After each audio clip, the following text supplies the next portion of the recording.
Live. Okay, I'm going to share my screen.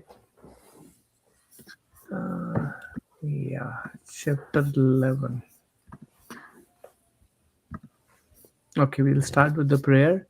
Om Agyan तिमिरन्धस्य ज्ञानाञ्जनशलाकया चक्षुरुन्मिलितं येन तस्मै श्रीगुरवे नमः श्रीचैतन्यमनोभीष्टं स्थापितं येन भूतले स्वयं रूपा कदा मह्यं ददाति स्वापदान्तिकं वन्देऽहं श्रीगुरो श्रीयुतापदकमलं श्रीगुरून् वैष्णवांश श्रीरूपं साग्रजातां सहगना ललिता श्रीविशाखान्वितांश हे कृष्णा करुणा सिन्धु दीनबन्धु जगत्पते गोपेशा गोपिका कान्त राधा कान्त नमोऽस्तु ते तप्त काञ्चन गौराङ्गी राधे वृन्दावनेश्वरी वृषभानुसुते देवी प्रणमामि हरिप्रिये वाञ्छाकल्पतरुभ्यश्च कृपा सिन्धुभ्यैव च पतितानां पावनेभ्यो वैष्णवेभ्यो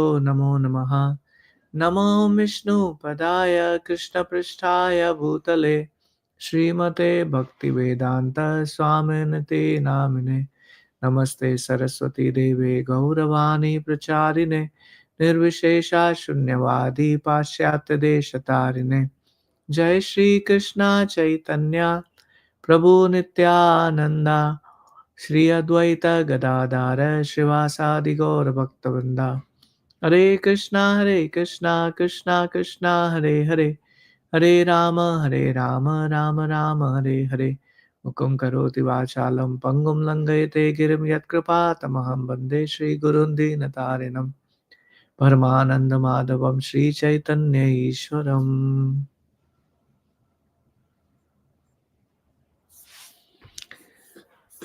We were discussing about chapter 11. I do not know how far did we reach, so I'm going to start from the first verse if that's okay. The aspect of transcendental service. Yes, I remember. We were talking about there are different bhava or different moods or different kind of relationship one may have with Krishna, which is very different from any other incarnation of Krishna. You don't see You only see Lord Vishnu has um, Mother Lakshmi as his wife, and then all of his associates they are in the mood of servant, right? Even Mother Lakshmi is also in the mood of servant serving Vishnuji. You never see Narsingadev is having a childhood pastime. You don't see that. But you see Krishna's pastimes, they are so variegated, giving so much of fun. One time, just to connect these dots. So one time Krishna used to play games with his friends, and they used to put some kind of winning clause or what the defeated party has to do. So they decided that whoever is defeated, they have to become the horse. So Krishna was defeated. Can you imagine? God himself is defeated. So the Gopas said, "So now you have to become a horse." He said, "मैं नहीं बनूंगा. I don't want to be a horse. I am the son of a king." The Gopas said, "We don't know whether you are king. We are not your servants." His Gopas are saying in the imagine that mood. If you don't want to be a horse, then you take your cows separately. Our cows are separate. We have no business with you. And Krishna says, "No, no, no, no, no. I want to be with you." So that kind of mood can only be possible with Krishna. That's why there is a unique rasa in Krishna Leela versus any other Leela. And that's why Golok Vrindavan is topmost. What is difference between Golok Vrindavan, or what is difference between Krishna's bhakti and worshipping Lord Vishnu? So there are three three or four, I forgot, but I will just name them. First is Venu Madhuri. In Krishna's Leela, only Krishna plays the flute. You never see Lord Vishnu plays the flute. Even when Krishna goes to Dwarka, he never plays flute. So only Nanda Nandana Krishna, who is actually Nanda Maharaj's son, who is living in Rajabhumi, he plays basuri, he plays the flute. So that is Venu Madhuri. Another is Leela Madhuri. Leela Madhuri means only Krishna's pastimes are there. You don't see, like I gave an example about one of the pastime. You don't see such pastime in Lord Vishnu's Leela. You don't hear such pastimes. Rupa Madhuri. Krishna's beauty is unparalleled. When someone sees Krishna's beauty, they forget everything in this world. Like for an example, even when we we are a different junction of our age, but when we were young, whatever is like falling in love with the girlfriend or boyfriend or husband or wife, that attraction lasted for some period of time and then disappeared. But Krishna and Yashoda Maya and Krishna and Gopas and Krishna as gopis, their relationship is such so thick that every day they feel that they are seeing Krishna for first time, which is unimaginable for us actually. We can't connect that. So that is one possible. So in this section, Srila Rupa Goswami is talking about servitorship. In opinion of karmis, fruitive workers, what is the meaning of fruitive worker? I know we have been reading in Bhagavad Gita. What is the meaning of fruitive worker? Who have some agenda. Whatever I do, what am I going to get out of it? That's the fruitive mentality. So those fruitive workers offering the results of karma is called servitorship. That ultimately they are serving. But according to Vaishnava Acharya, like Rupa Goswami, servitorship means constant engagement in some kind of service to the Lord. Not that only I will do 2 hours chanting. Unfortunately, that is not as recommended. We have to take the names of Krishna throughout the day. How to do it? We can't do it. That's an unfortunate situation. But one day, when we have love for Krishna's holy name and Krishna's name, fame, qualities, then we will be able to do it, irrelevant of whatever position we are in. Not necessarily we have to quit our job, we have to leave everything to actually chant the name of Krishna. I was just thinking this morning, the such an unfortunate situation that even when we are alone, even when we have time, we don't actually see if I can read about Krishna, if I can chant about Krishna. I'm just sharing my precarious condition. What to talk about when we want to leave everything and want to take Krishna's name? We can't, because our tendency is to enjoy away from Krishna, and that actually is biggest hurdle for us to actually grow in Krishna bhakti. Just thinking about myself. In the Skanda Purana, it is said that those who are attached to ritualistic activities, the 4 orders of social life and 4 orders of spiritual life, which is Varna and Ashrama. But when devotees are actually engaged in offering service to the Lord directly, these must be Bhagavatas or pure devotees, because they can only think about Krishna, nothing else, even while performing duties like Arjuna. One time, Krishna was sleeping with Arjuna, and Narada Muni came, offered obeisances to Krishna, and he was thinking, "Arey, how come Arjuna is sleeping with Krishna? Does he think about Krishna? How he is qualified?" So Krishna realized. Krishna told him to put the hand on his nadi, Arjuna. And Narada Muni put that. What did that nadi say? Krishna, Krishna, Krishna, Krishna. So that is the position of pure devotees. Srila Prabhupada, he was on his deathbed last few days, not eating anything, not drinking anything, but somehow the devotees were making him drink some juice. So one of Prabhupada's disciple, who also actually left this world, His Holiness Bhakti Charu Swami Maharaj, he was thinking, how would Prabhupada remember Krishna at this moment? So difficult. Life is very difficult actually.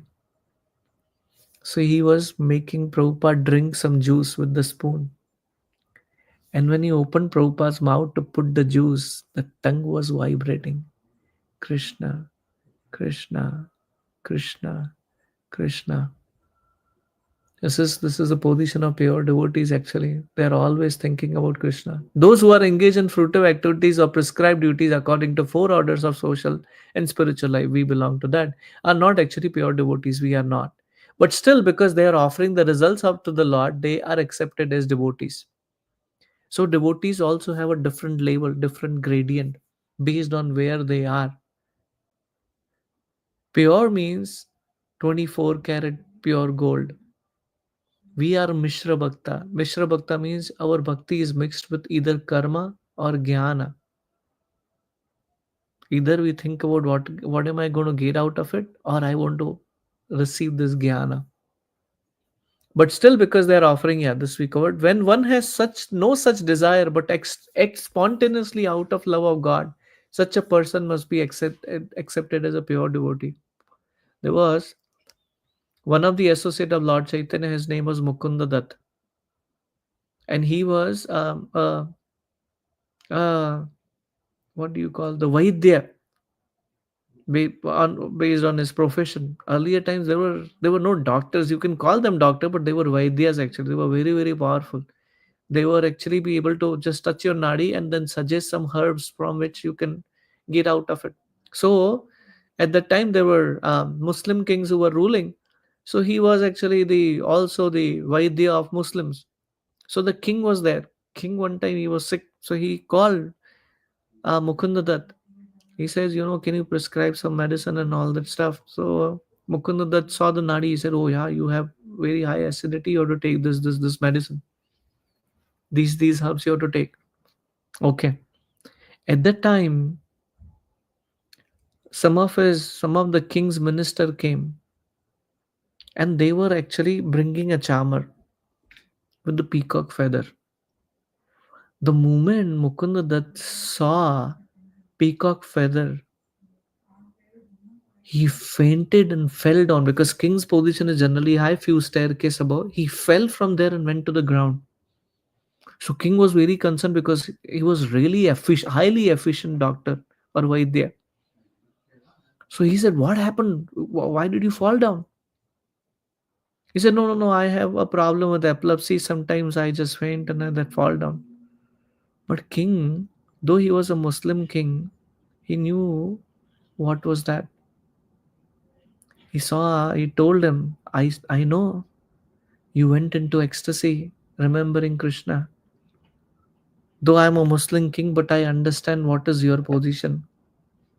So that is the symptoms of a pure devotee who can see anywhere and everywhere just Krishna.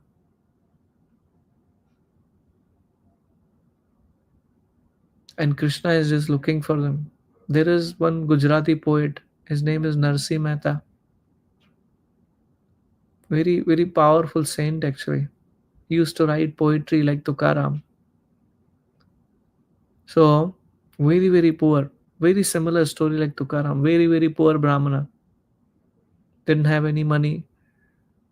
His daughter was growing. So now she was of a marriageable age. And she said, do something. We have to get her married.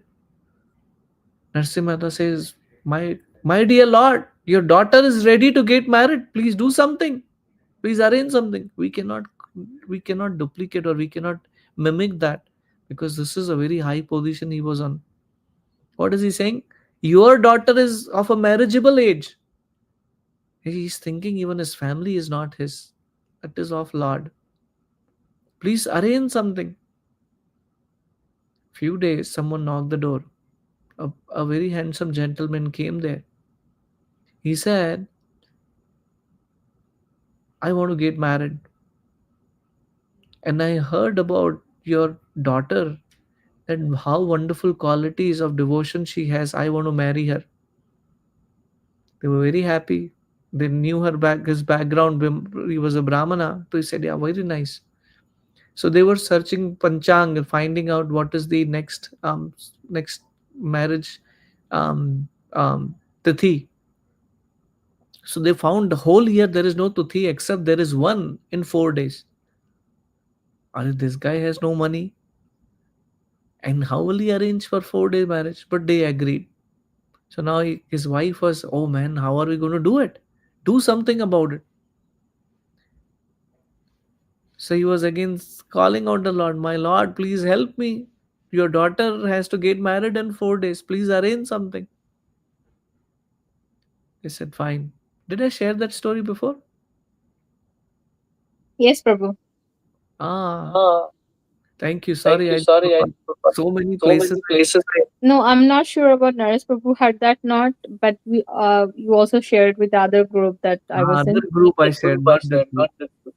Naresh Prabhu, you Naresh know that Prabhu, you story? know that? No, probably I don't know. Okay. Nothing. Oh my God. Worth listening any number of times, actually. Amazing story. So he said, okay. So he didn't have any, like earlier times, if you don't have money, you can put something on like guaranteed or something like that. You can put your house for this thing. If you don't pay, then they will take your house. So he didn't have even the house. So what is he going to put on the this thing, as a loan? So his wife gave him few bangles. या एक पड़ा था जिसमें एक था वो तुम्हारा है. So ask Mukunda. So you put these bangles on loan and then arrange something. So he went to the market. When he went to the market, there was a Bhagavad Saptah going on. His daughter's marriage was in 4 days. He sat there to hear Bhagavad Katha. 1 day, 2 day, 3 day, 4 day, 5 days, 6 days, 7 days passed. Listening Bhagavad Katha. When 7 days got over, he remembered, oh my goodness, my daughter's marriage was there. And that was the only Muhurat we wanted to get her married. What will I do now? So he was thinking, now I'm going to get beatings when I give it at home. So he was thinking, I need to find out the reason what am I going to give it at home. He thought, I will tell her, my wife, saying that, I went very, very far and I couldn't come back. And unfortunately, I didn't find anybody who will take this bangles on loan. So he came back. He was about to enter to the village, and there were villagers who were actually talking about something. He said, "What is going on?" He said, "What a wonderful marriage! Narsim Mehta arranged such an amazing marriage. Even the kings will shy away. They fed us such a sumptuous prasad. We can't even forget the taste of that prasad today, even after few days. And he gave us so wonderful gifts." Narsim Mehta came home. His wife was so happy. He was thinking, I'm going to get beatings. His wife said when he went, there was a young black boy came. He brought all the grains, vegetables, and everything for the marriage. He brought a lot of saris and return gifts for everyone. And he arranged cooking also. And then the marriage went like beyond imagination. Even the village, nearby villages are talking about it. It is like a king's daughter's marriage. Narsimata had tears in his eyes, glorifying the Lord. My dear Lord, who you are actually, nobody can understand. So who came there? Krishna came to get him married. That is the position of pure devotees actually.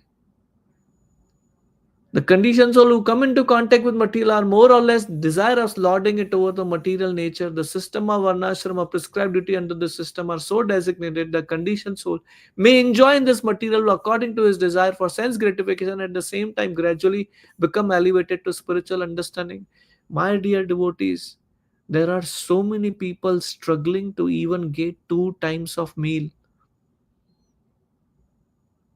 If we don't have to struggle for two types of two two meals in a day minimum, that is Krishna's mercy on us. To actually he's arranging everything so that we don't have another obligation and we can focus on spiritual life.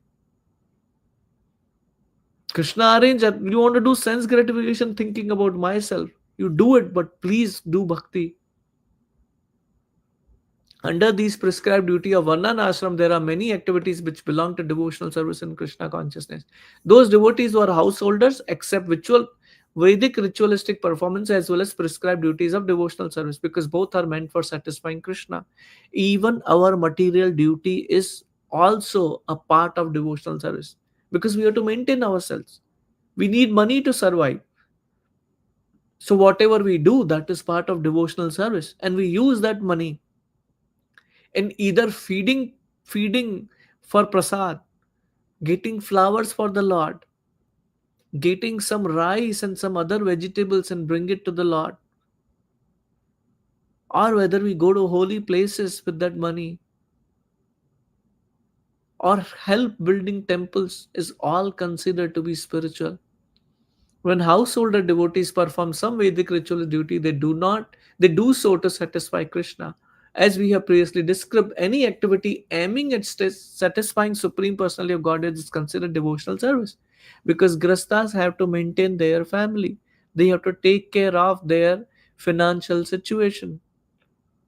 So all those activities, though apparently look material, but they are not, because they are in turn connected to spiritual life. But our problem is we are more invested in material life than spiritual life. Then that actually doesn't become spiritual. Rupa Goswami describes one who is fit for becoming engaged in devotional service. He says that persons who are neophytes like all of us and who have developed a little love of Godhead are not interested in the activities of sense gratification. Again, that is beyond me. In proportion to their devotion, which means their amount of hours and amount of time which is spent in devotional service is much more higher than material life. But if there is still some attraction for sense gratifying activities, then the result of such activities should be offered to Krishna. Very important. Not that I will use that money to enjoy my life. That is a very important aspect actually. There was a story actually on this regard. Just give me 1 second, just trying to think over. Ah, yes, a very wonderful story. Very wonderful story. This is in Mahabharata. Krishna and Arjuna were sitting in the forest. They were walking. There was an old Brahmana who came. He wanted to get his daughter married. But he was very poor, and he said to Krishna and Arjuna, I'm so poor, I have nothing. Arjuna, out of compassion, he gave him a bag of gold coins. This guy was so happy, jumping, dancing, singing. He went few miles ahead. There was a dacoit who saw this bag of gold coin. He stole that. Now this Brahmana was crying. He came next day. Are, this is what has happened. Arjuna said, no problem. He removed his golden ring, gave it to this Brahmana. So this Brahmana went, and now this time he made sure that he takes care of it. So what did he do? He hid that, reached home, and there was a very old pot. Within that, he put that ring. Next day, while he was sleeping in the morning, the wife went to the river to get some water. So she took the vessel, but the vessel broke, and there was no other vessel. So she saw this old vessel. She had no idea what is there. She took that vessel to fetch the water. You're with me so far, right? Yes, bro. Yeah, Prabhu. So she went to the river to fetch the water. The moment she put the vessel inside the water, the ring fell off in the river. She fetched the water. She came back. By this time, this Brahmana woke up, didn't see the pot, and he saw his wife bringing that pot. He started seeing inside. There was nothing inside. So he was cursing his himself. Are, what had happened? Again went to Krishna and Arjuna. Now Arjuna started thinking, Are yaar, maybe his destiny is not there. So he was just thinking like that. At that time, Krishna realized what is going on. So he gave him 2 pennies. What did he give him? Two penny. Two penny. Huh. Now Arjuna was thinking, my dear Lord, he's such a poor Brahmana. He needs money. I gave him the bag full of gold coins. That didn't help. I gave him a ring with the diamond and the gold. That didn't help. How are these two pennies are going to help? Krishna said, don't worry. Let's see. So this Brahmana was going. He accepted those pennies and started walking. And on the way, he's thinking, what am I going to do with these two pennies? Just thinking about it. At that time, he sees a boatman. So the boat or fisherman. So fisherman is bringing his load and he has a net. In that net, there was a bigger fish which was stuck. And this bigger fish was struggling. She was about to die. So this Brahmana saw, he says, any of these two pennies are not going to help me. Let me give these two pennies to this boatman and relieve this fish. So he took the fish and he was about to throw her in the water. He realized she's still struggling, not because of the water, but there is something stuck in her mouth. So he put his hand inside the mouth of that fish and he finds that ring. So he removes that ring and then put the fish into that. Now he's jumping in the air, oh, singing, wow, I found it, I found him, I found him, I found him. While he is jumping and dancing, the dacoit who was there, who was passing by, the moment he heard, I found him, I found him, I found him, he thought he recognized me. Now, if he tells the king, then I will be killed and my whole life is gone. So he came to the Brahmana, put the coins at his feet. He said, please, please forgive me. Please don't tell what I did to the king. Please, I will not do this. And he ran away from there. This Brahmana has a ring also and has the gold coin also. So he came back to Krishna and Arjuna and he told what has happened out of gratitude.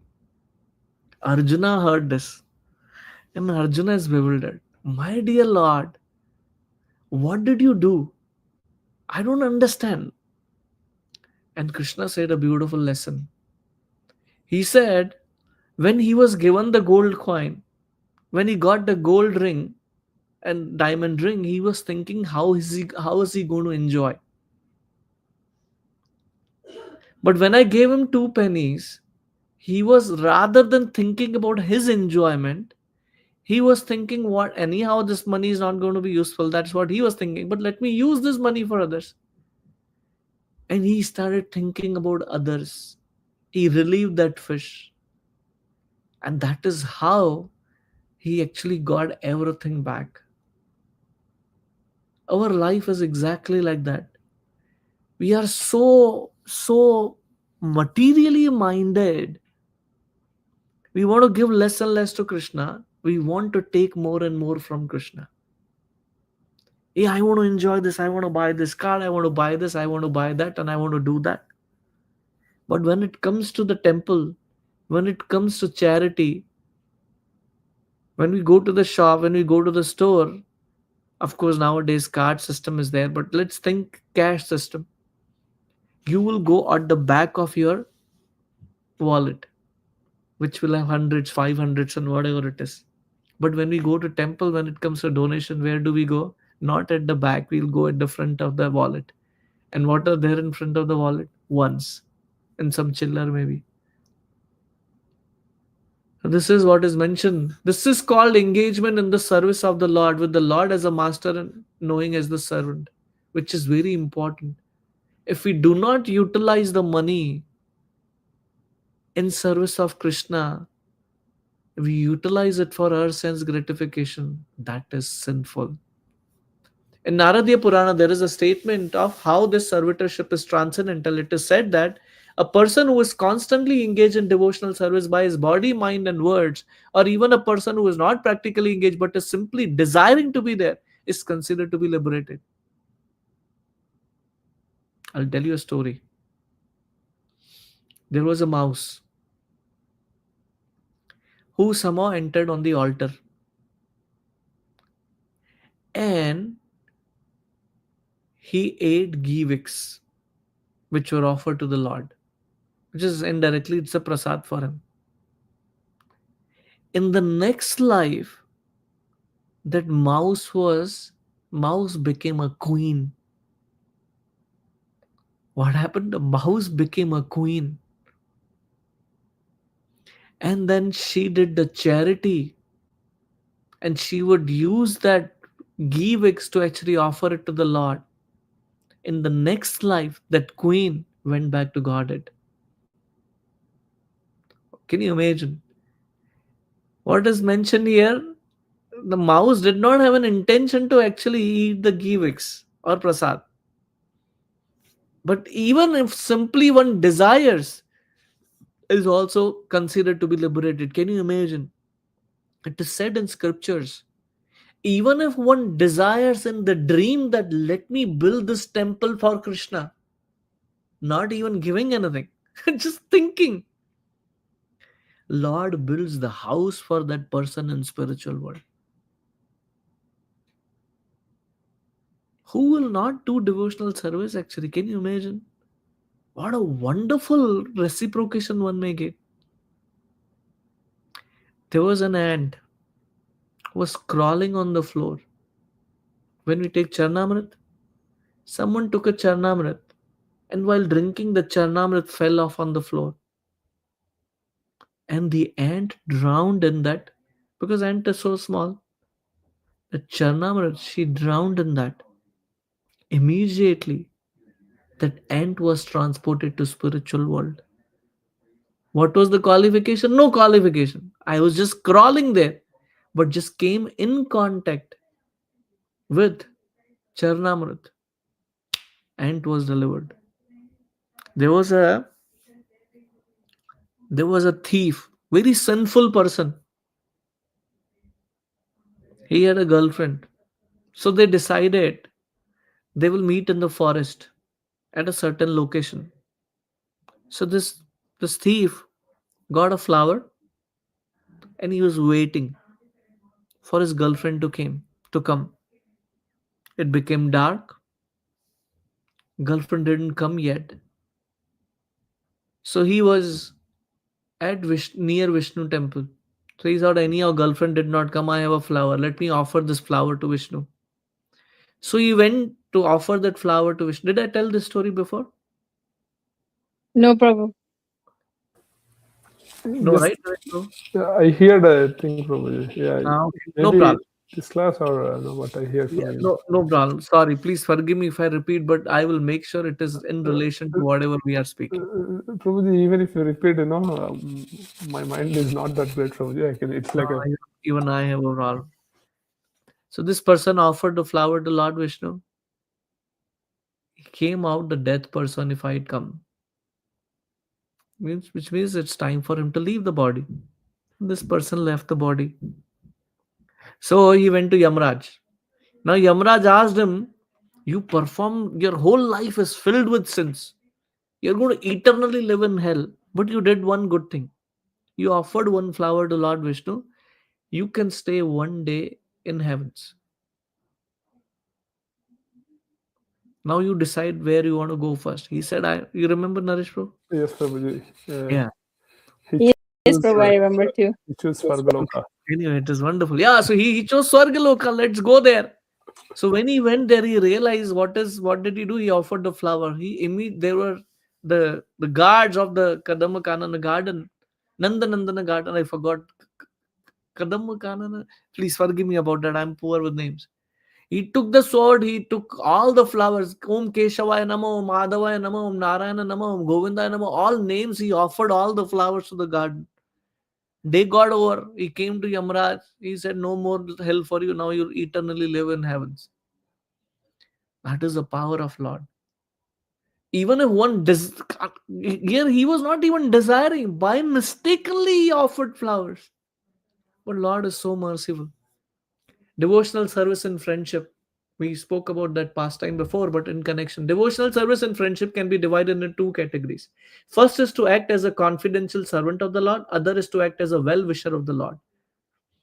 The devotee who has confidence in devotional service to the Lord systematically follows rules and regulations, which what we are doing, chanting 16 rounds, following four regulative principles, with the faith that he will achieve the platform of transcendental life. But the second type of devotional friendship is to become well-wisher of Supreme Personality of Godhead. In Bhagavad Gita, it is said that the Lord accepts a preacher as a most dear servant because he is preaching about Krishna's message to everyone. Anyone who is preaching the confidential message to Gita of the Gita to the people in general is so dear to Krishna that no one can be equal to him in human society. Actually, we read till this period. In Mahabharata, Draupadi says, "My dear Govinda, your promise is that your devotee can never be vanished. I believe in that statement, and therefore, in all kind of tribulation, I simply remember your pastime, and thus I live." I think we read this also. Did I share the story about Akshay Patra before?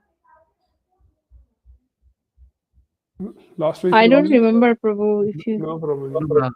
Uh, Pandavas were sent to forest. They were living in the forest. Durvasa Muni, along with his 1,000 disciples, came to Duryodhan. Duryodhan served them very nicely. So Durvasa Muni said, "Whatever blessing you want, you ask me." Now, this guy is very crooked. He said, "Do me a favor. Pandavas are living in the forest. Go at the lunchtime, just after the lunchtime, along with all of your disciples, and meet them." So they said, "Okay." Next day, they go there and they go exactly after the lunchtime. Now, the rule is whenever the guest comes, you have to feed them. Now, they are living in the forest. They are not the kings anymore. Draupadi, Mother Draupadi had a Akshay Patra.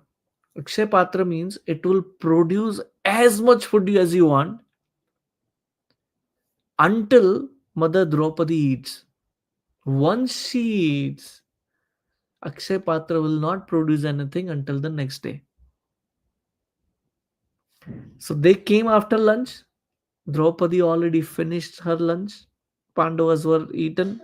So now Yudhishthira Maharaj welcomed Durvas Muni and disciples. He said, "Come." He said, "We will take the bath in Ganga and you arrange food for us, prasad for us." Yudhishthira Maharaj went to Draupadi. Draupadi said, "My dear Lord, I already ate. Now Akshay Patra will not produce. And Durvas Muni is very famous for cursing. Where will we go now?" Hare Krishna. So Draupadi, whenever she is in distress, she thinks about Krishna. Immediately Krishna appeared there, where he appeared in the forest. And Krishna said, "Draupadi." One of the name of Draupadi is Krishna. She was in so much devotion with Krishna, her name itself became Krishna. Krishna came, he said, "Draupadi, I'm hungry." Draupadi said, "My dear Lord, why are you joking with me? First and foremost thing, you only gave Akshay Patra, and I already ate, and it cannot produce anything. On top of it, you came to a time we are worried that how are we going to feed Durvasa Muni, and you came at this time." Lord Krishna said, "Draupadi, bring that Akshay Patra. There must be something within that." "My dear Lord, nothing is there. I washed it also." "No, no, see, you bring it." So Draupadi brought. There was one piece of spinach stuck on the side. Lord Krishna took with that finger and put it in his mouth. And he said, "Yeah, I'm satisfied." The moment Krishna ate that and he said, "I'm satisfied," those 1,000 disciples, along with what is that sage name I mentioned? Durvasa Muni. They all felt they are filled till the neck.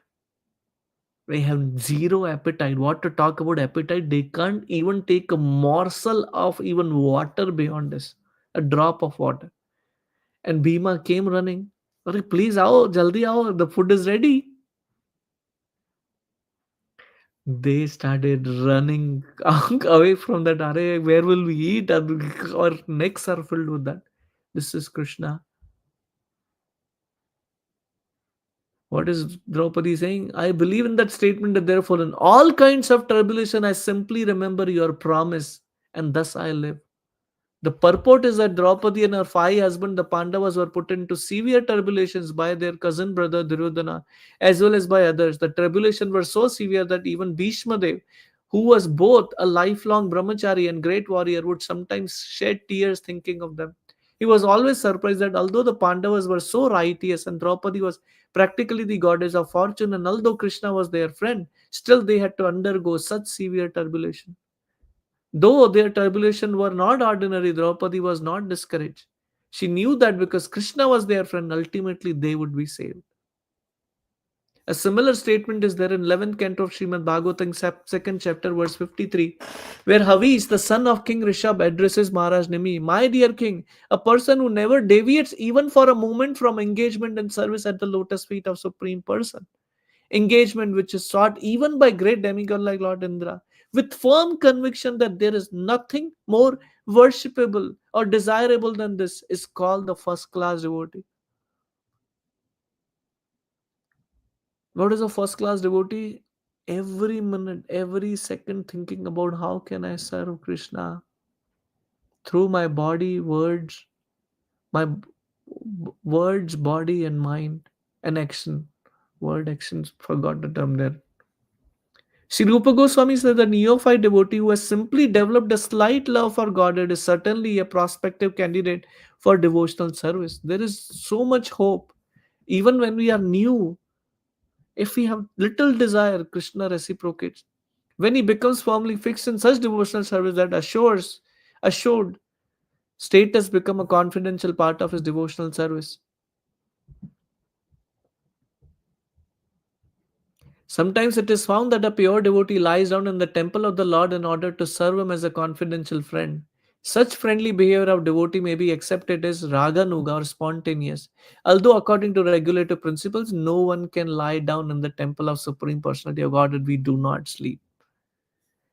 This spontaneous love of Godhead may be grouped under devotional service and friendship. I somehow remembered we read till this, but at least we covered. Any questions or comments before we move to the next section?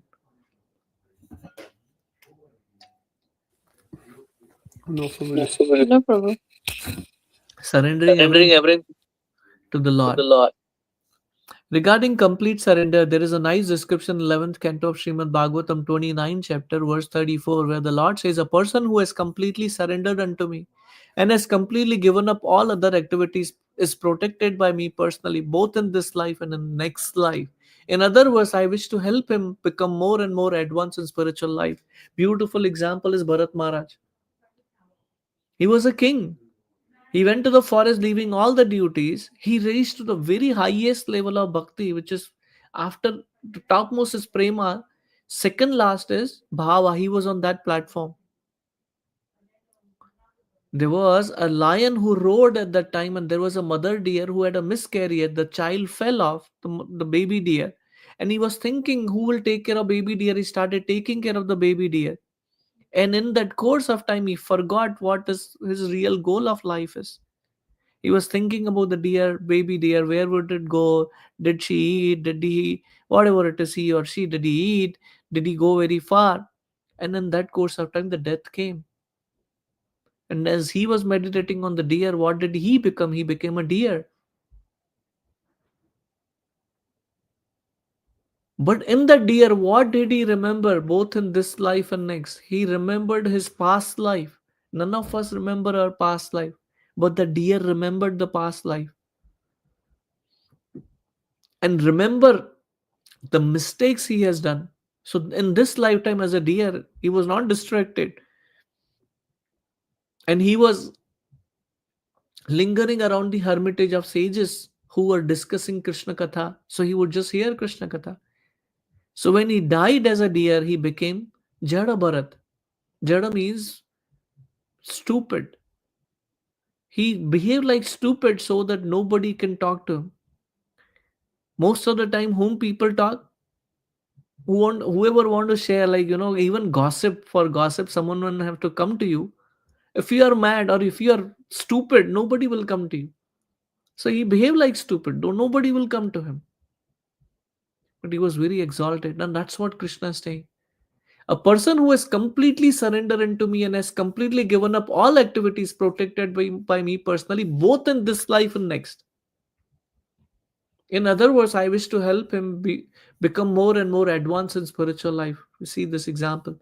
Such a person is to be understood as having already achieved sarsti, having equal opulence with the Supreme.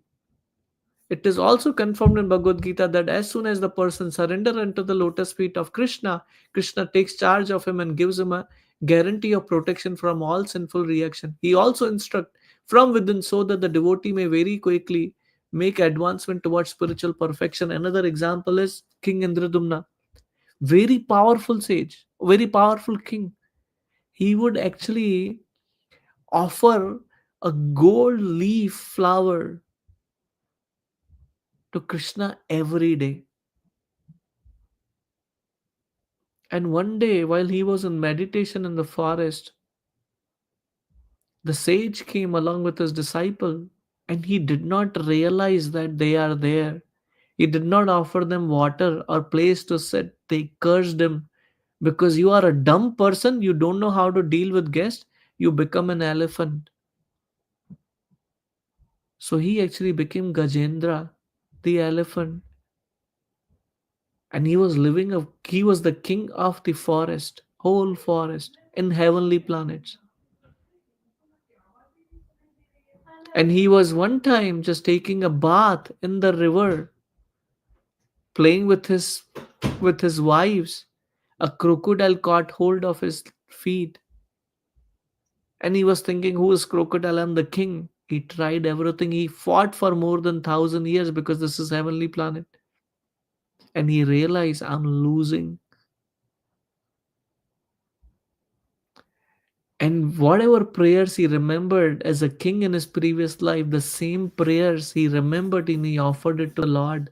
And Lord Vishnu immediately came on Garuda, released the Sudarshan Chakra, cut off the head of the crocodile who was actually in the previous life was a Gandharva who was cursed to become a crocodile.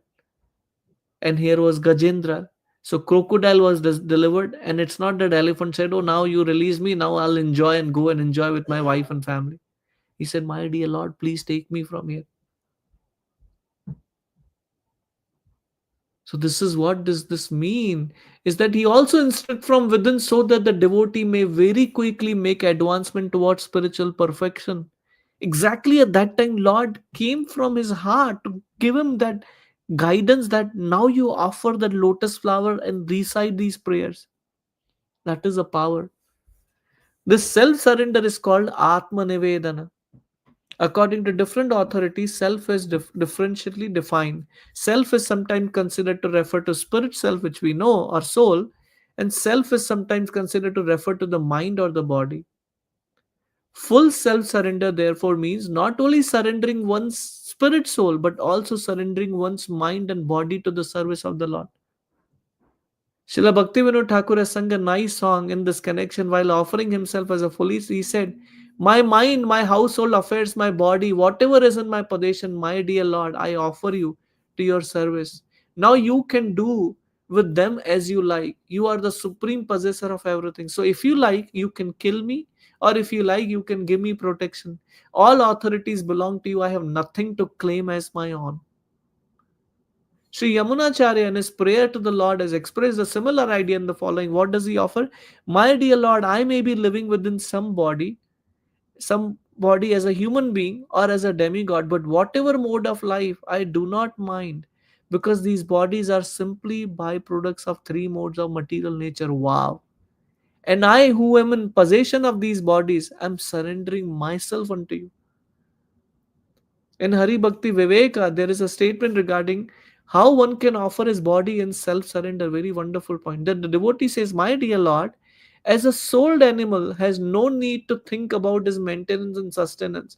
So, because I have given up my body and soul unto you, I am no longer concerned with my maintenance and sustenance. Wow. Like when An animal is sold out to someone from one owner to another owner to take care of, not to slaughter. The animal doesn't have to struggle so hard because animal knows I have a master. He will take care of me.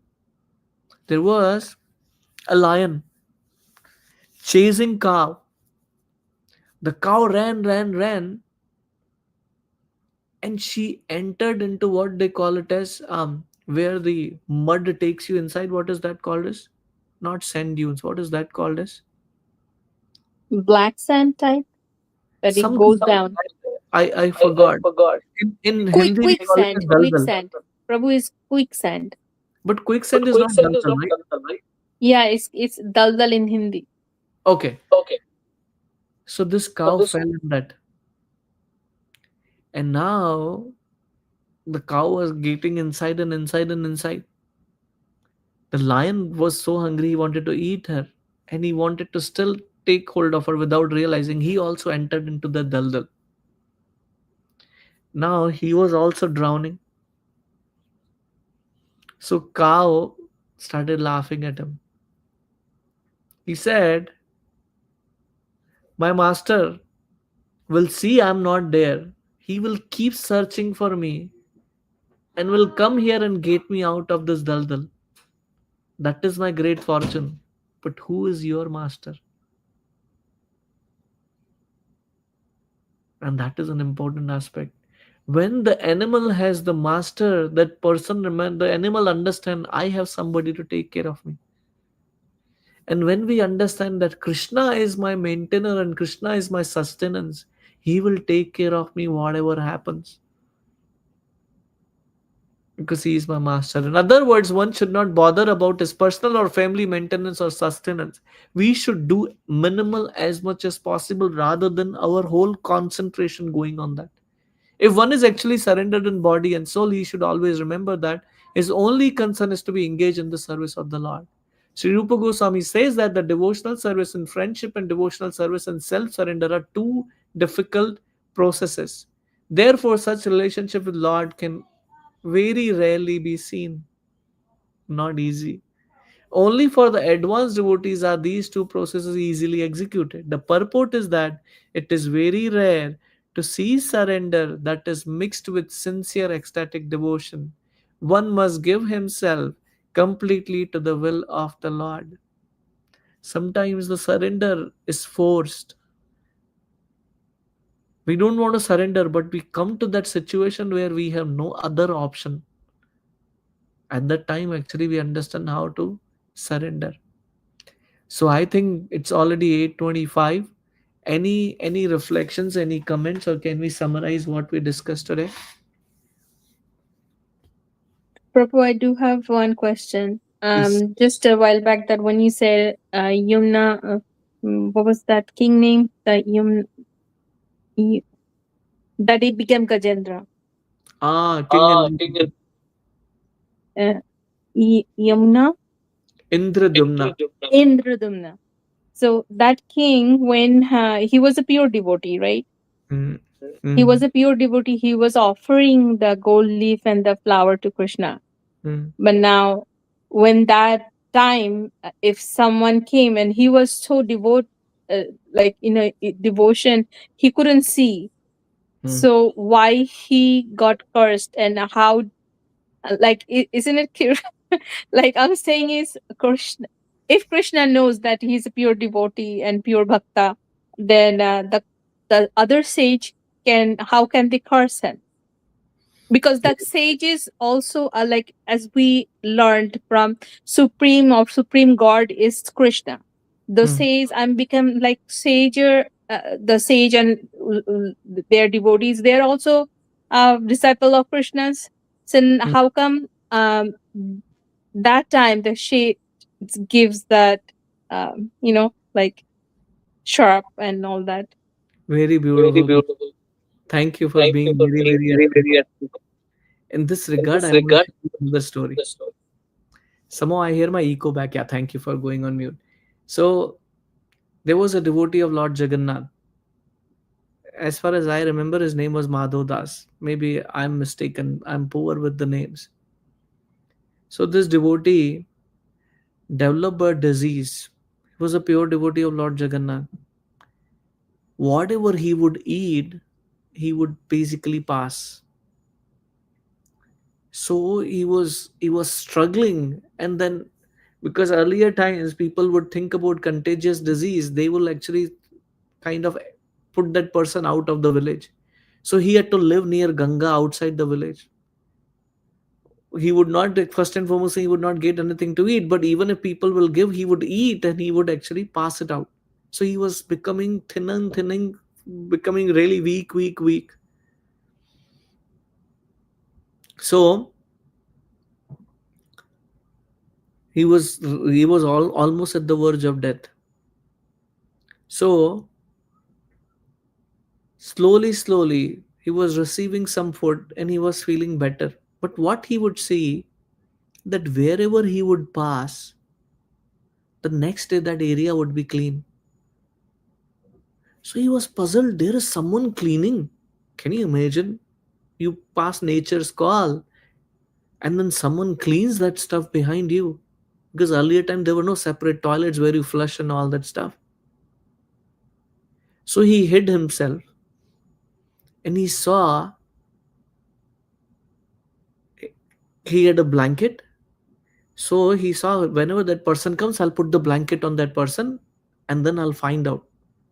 So he saw a person trying to clean and immediately put the blanket. When he opened the blanket, guess who that person was? That was Lord Jagannath. He said, my dear Lord, why are you doing like that? Why are you cleaning my this thing? He was like, Lord Jagannath is saying, because I love you so much. I feel really bad when I see you suffering. So he asked him a question. My dear Lord, if you feel so bad about me, rather than cleaning, why don't you get away me with the disease only? Interesting question, right? Because Lord Yes. Jagannath, why he has to clean? He can do, he's remove his disease only, right? Then there is no problem. And Lord Jagannath said a beautiful line. He said, my dear devotee, Madhav Das, in this life, whatever karma you have accrued so far from your past lives, you exhausted everything. You just have very this little left. If I actually take away your disease, you will have to again come and take another birth to actually go through that. But I can't live without you. And I want you to come to me in this lifetime itself. That is why I'm not taking this away from you. Now, there may be another question on top of it, and I'll bring that question. So, is karma bigger or God bigger? Can Lord takes care of karma, destroy karma? Yes, absolutely, he can does that. He can do anything he wants. Then why does he do like that? There are certain situations which are inconceivable for us to understand.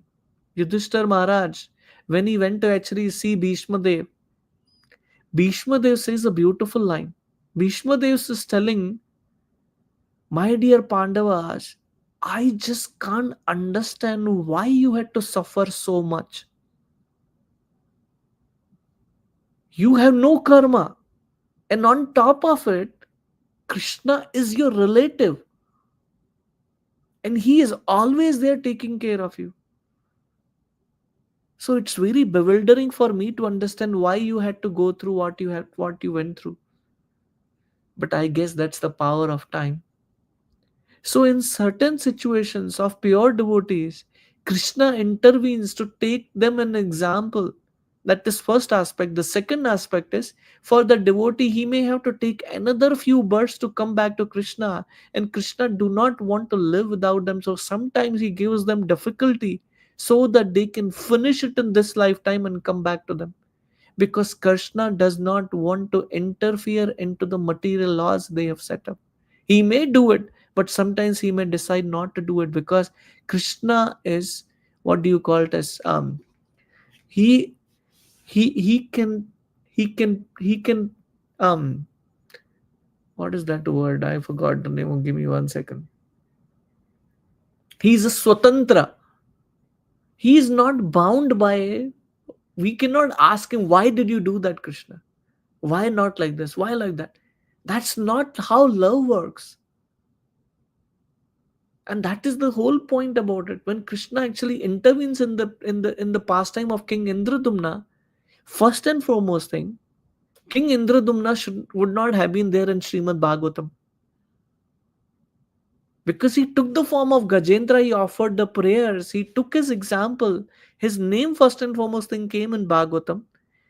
Now one may say, I don't want to get into the books of Bhagavatam, or I don't want to suffer. But the other part is that Krishna wanted to showcase through his example that even when you miss that part, but I promise that you will remember me and I will take care of you. Long answer, but I hope that makes sense. Yes, Prabhu. Thank But you. very nice question. Any other comment or question? Prabhuji, just small doubt, Prabhuji.